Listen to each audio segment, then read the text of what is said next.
Olá turma, tudo bem? Professor André Eduardo e vamos dar continuidade ao assunto de eletroquímica. Hoje vamos conversar sobre eletrólise. Nossa aula vai ser dividida nos seguintes tópicos. Uma breve introdução sobre o assunto, o que é a eletrólise ígnea, eletrólise em solução aquosa, os seus aspectos quantitativos e a constante de Faraday. Pessoal, o que é eletrólise? Eletrólise é um processo eletroquímico, ela é um processo de oxirredução, mas ao contrário das pilhas, é um processo não espontâneo. Ou seja, você precisa de uma fonte de energia para que ela ocorra. Pilhas, processo espontâneo, conversão, utilização de energia química para gerar corrente elétrica. Eletrólise, você necessita da corrente elétrica, da DDP, para que ocorra a reação, ocorra a formação da energia, energia química. Como que é basicamente uma eletrólise, pessoal? Nós temos dois eletrodos. Eletrodos normalmente são inertes, eles não sofrem alteração no seu volume, comparado com os eletrodos das pilhas que sofrem. Além disso, pessoal, nós temos a fonte de energia, no caso de uma bateria, que vai ser a responsável por fornecer essa corrente elétrica para ser realizada a eletrólise. E algo que é muito importante, na eletrólise, pessoal, o polo é trocado. Na eletrólise, o polo positivo é o ânodo. O ânodo é o polo positivo e nele ocorre também oxidação. Como assim, professor? No ânodo, na eletrólise, o ânodo vai atrair o ânion da solução, certo? O ânion vai descarregar no ânodo, esse elétron então ele sai do eletrodo até a bateria, e da bateria ele vai para o cátodo. No cátodo vai ser o polo negativo. Por quê? Porque lá estarão os elétrons, na qual os cátions irão se descarregar, certo? Então isso é muito importante. Não confundam os polos com os polos das pilhas. Em eletrólise, o ânodo é positivo, porque os elétrons saem daquele fluxo, certo? Eles saem do fluxo. Ele atrai os ânions descarregam ali e sai, certo? O cátodo é o polo negativo, por quê? Porque ele vai atrair os cátions, cátodo atrai os cátions, que vão se descarregar ali, porque vai ter a maior concentração de elétrons vai estar no cátodo. Ele vai atrair aqueles cátions que vão ser descarregados naquele local. Então, muito importante, anote bem grande isso. Polo positivo é o ânodo e lá ocorre a oxidação. O polo negativo é o cátodo e lá ocorre a redução. É o contrário das pilhas. Beleza? Pessoal, nós temos basicamente dois tipos de eletrólise. Nós temos eletrólises ígneas e eletrólises em soluções aquosas. Uma eletrólise ígnea ela é uma eletrólise que acontece com material fundido. Existe ausência de água, não pode ter água numa eletrólise ígnea, e ela se utiliza um material fundido. Sempre lembre-se, fundido é o material no estado líquido mesmo. Não confundam em solução aquosa. Olha aqui o exemplo. Nós temos elementos fundidos na eletrólise ígnea. Uma eletrólise ígnea, então, de cloreto de sódio. Você tem lá o NaCl, cloreto de sódio. Você aumenta a temperatura do cloreto de sódio até o ponto de fusão dele e vai chegar um momento que você vai fundir esse cloreto de sódio. Onde você funde o cloreto de sódio, ou seja, você transforma o cloreto de sódio em líquido, certo? Você separa ele em íons também. Certo? Cloreto de sódio líquido. Eles vão estar no estado líquido. Beleza? Você forneceu energia, você gerou esses íons e eles estão no estado líquido. Naquela cloreto de sódio líquido. Você tem os eletrodos são inertes lá, o ânodo, o cátodo. O que acontece? Você tem lá os potenciais padrão de redução de cada uma delas, cada uma dessas reações. cátodo, lembra que eu falei para vocês, o cátodo vai atrair os cátions, certo? Então, cátodo atrai os cátions. O que vai acontecer então aqui, ó? Vou até anotar. Cátodo. Cátodo. Ele vai atrair os cátions. No cloreto de sódio, então ele vai atrair o sódio, pessoal. O íon sódio, certo? O cátodo vai atrair o íon sódio, no caso, que vai receber os elétrons, que a gente já vai comentar. O ânodo.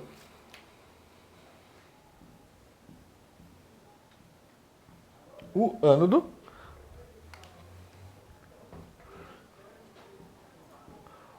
pessoal, vai ser o polo negativo, polo positivo, desculpa. Por quê? Ele vai atrair os ânions, certo? E no caso aqui, ele vai atrair o ânion de cloro. Ele atrai o ânion de cloro, certo?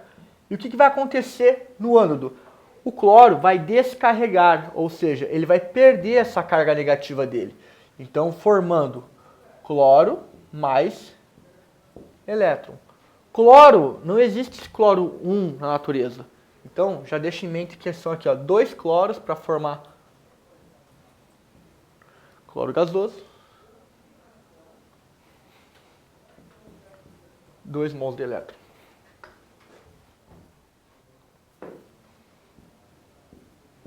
Beleza? Pessoal, o cloro foi para o ânodo, lá no ânodo atraiu ele, o cloro foi para o ânodo, perdeu os seus elétrons, descarregou. Descarregou, formou cloro gasoso, que aí vai embora da reação. E os elétrons? Os elétrons saem do ânodo, passam pela bateria lá que está fazendo todo esse processo, vão para o cátodo. No cátodo, esses elétrons atraem os cátions, atraem os íons de sódio da reação. Então, 2 elétrons também, vai acabar formando 2 sódios metálicos, formando sódio metálico no cátodo. Pessoal, basicamente a equação global de uma reação de eletrólise ígnea. Ó, elétron aqui. Basicamente, 2 Na mais Cl menos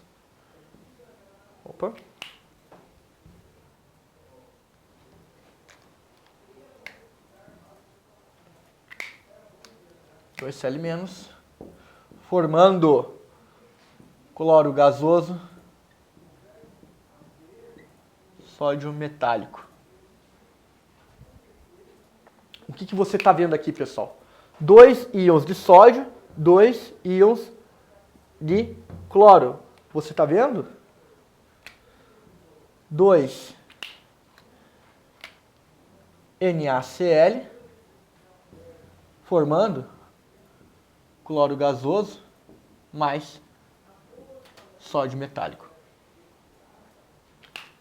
Uma eletrólise ígnea gera como produto, então, a partir do sal lá, ó, fundido, do NaCl fundido, ele gera cloro gasoso e sódio metálico.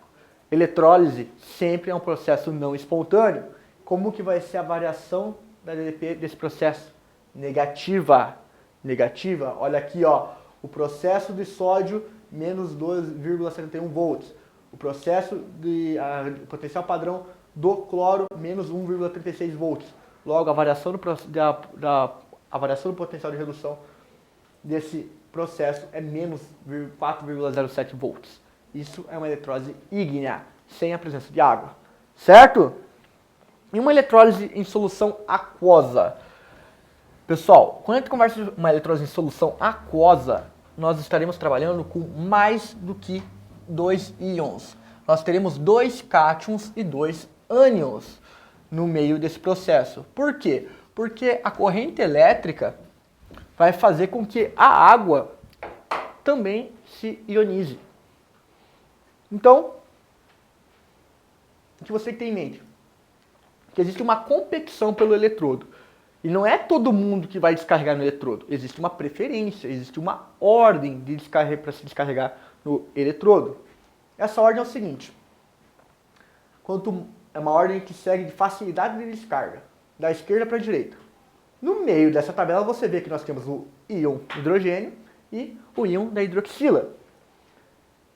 No caso, para descarregar no cátodo, pessoal, receber esses elétrons, você pode verificar que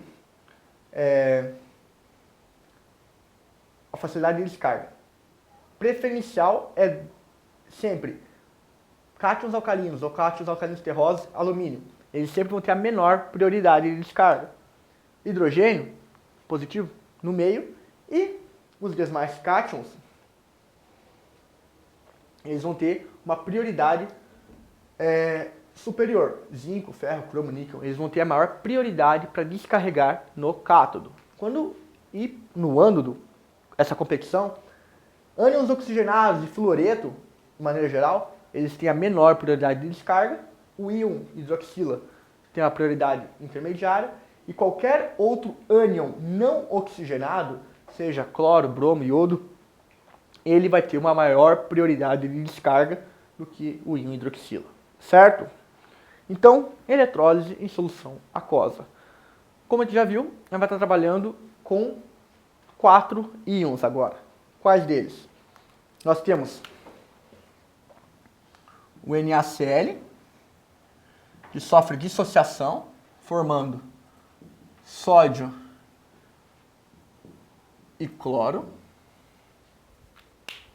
E nós temos, vou fazer aqui com a água, que também sofre ionização, formando íon do hidrogênio e o ânion de hidróxido. Vamos começar pelo ânodo, pessoal. Quem vai descarregar no ânodo? Nós temos lá ânodo, então.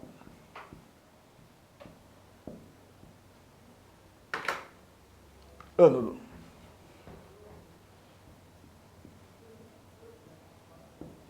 Ânodo vai atrair os ânions, que vão perder elétrons. Quais ânions vão competir pelo ânodo? O ânodo do cloreto, o ânion cloreto e o ânion hidróxido. Qual que tem prioridade? Lembra lá. O cloreto é um ânion oxigenado? Não. Logo, ele tem maior prioridade do que a hidroxila. O íon de hidroxila. O íon hidróxido. Logo, então, quem descarrega no ânodo é o cloro. Então, pessoal, cloro, mesmo jeito. Ele vai lá para o ânodo, vai gerar cloro gasoso. Mesma coisa. Ele vai lá no ânodo, chega no ânodo, acaba sendo descarregado, formando gás cloro e 2 mols de elétron. O gás cloro se desprende e vai embora. O cátodo.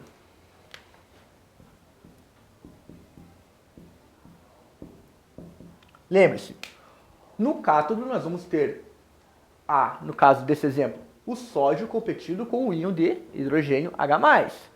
Qual que é a prioridade do cátodo? De quem vai descarregar no cátodo? Quem tem maior prioridade?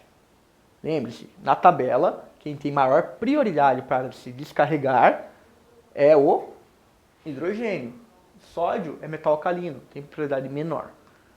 Então, quem vai descarregar no cátodo é o hidrogênio. Então, o que vai acontecer? Nós teremos 2 hidrogênios, 2 íons hidrogênios, mais 2 elétrons, que vai receber no cátodo, formando, pessoal, 2 mols de... desculpa, 2 mols não. Que dá 4. Formando, hidrogênio gasoso.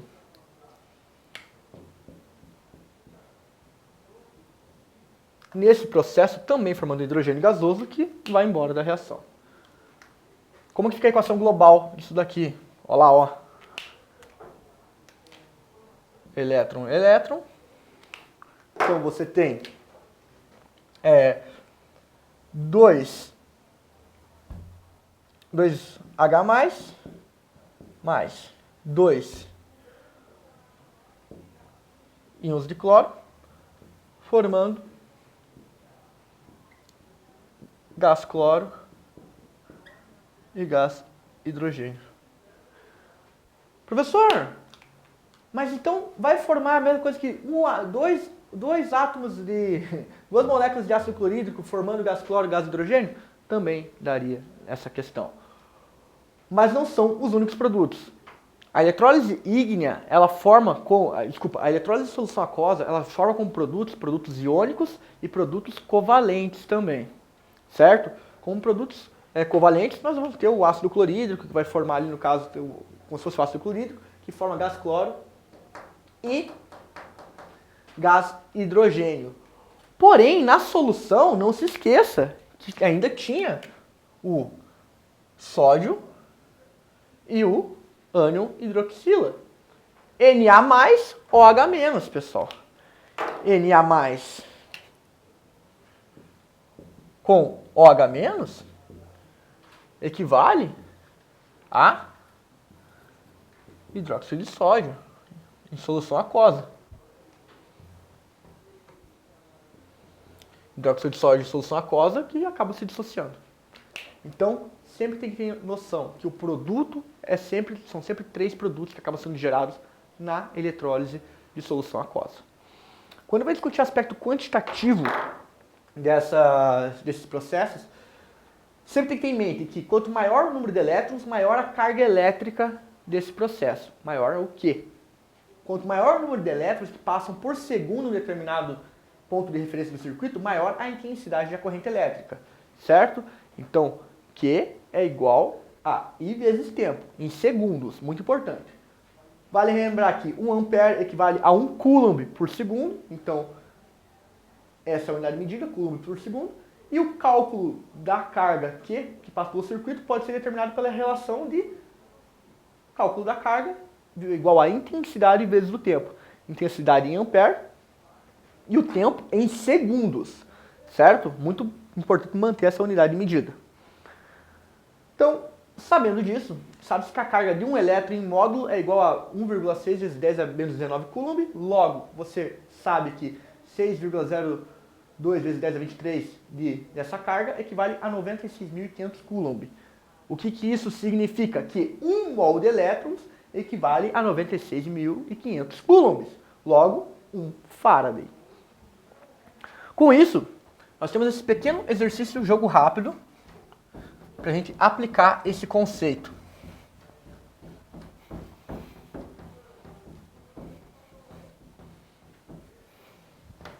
Certo?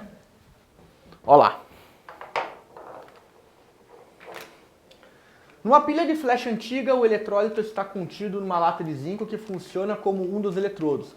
De massa de zinco é oxidado a zinco 2+, durante a descarga desse tipo de pilha por um período de 30 minutos, envolvendo uma corrente de 5,36 vezes 10 a menos 1 ampere, vezes 10 a menos 1 ampere. E ele dá a massa molar do zinco. Então, ele quer saber que massa de zinco é oxidada a zinco 2+. Pessoal, primeira coisa, retirar os dados. Qual que é a intensidade que ele fornece no exercício? Ele fala que a intensidade do processo é 5,36 vezes 10 a menos 1 ampere. Tempo, 36 minutos. 36 minutos. Lembre-se, tem que ser em segundos. Então, 36 vezes 60, para converter, dando 1.800 segundos, certo? Qual que é a carga elétrica, a quantidade de carga elétrica que você calcula nesse exercício? Você sabe que Q é igual a intensidade vezes o tempo, logo Q é igual a 5,36 vezes 10 a menos 1 vezes 1.800 segundos. Esse resultado, 1.800 vezes 5,36 dá... que é igual a 9.648 vezes 10 a menos 1. Então, tá aqui a vírgula, vezes 10 a menos 1. Você consegue pular a vírgula aqui, né? Pula uma vírgula. Esse valor aqui dá 96.000,8, que é aproximadamente 965 coulombs. Certo? 965 coulombs. Ele quer saber a massa de zinco que é oxidada para zinco 2+. Pessoal, vou deixar anotado aqui que zinco metálico está se oxidando para zinco 2+, logo gerando 2 elétrons. Você sabe que 1 mol de zinco está gerando 2 mols de elétrons. Certo? 1 mol de zinco tem quantos de massa molar? 65 gramas. 2 mols de elétrons. Quantos vale 1 mol de elétrons em coulomb? 96.500 coulombs. Logo, 2 vezes 96.500 coulombs. X é a massa que você quer descobrir. A carga que você tem, que é de 96.956 coulombs. Certo? Fazendo esse cálculo, 65 vezes, vou fazer na calculadora direto, 65 vezes 965